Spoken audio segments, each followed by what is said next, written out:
Lakes are one of nature's most captivating wonders, forming over thousands of years through various geological processes. Glacial lakes form when massive ice sheets carve depressions in the landscape, which later fill with meltwater as temperatures rise.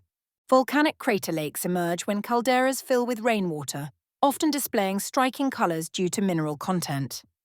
These bodies of water create unique ecosystems that support diverse aquatic life, from microscopic plankton to predatory fish. Lakes undergo dramatic seasonal changes, from the vibrant activity of summer to the serene stillness of winter ice. Unfortunately, many lakes face threats from pollution and agricultural runoff, which can cause harmful algal blooms and ecosystem collapse. Scientists closely monitor lake health through regular water sampling and cutting-edge sensor technology. Community efforts to clean shorelines and reduce pollutants play a crucial role in preserving these vital freshwater resources.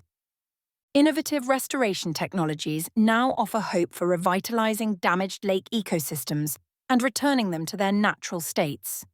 By protecting these magnificent bodies of water today, we ensure future generations can experience the profound beauty and benefits that healthy lakes provide.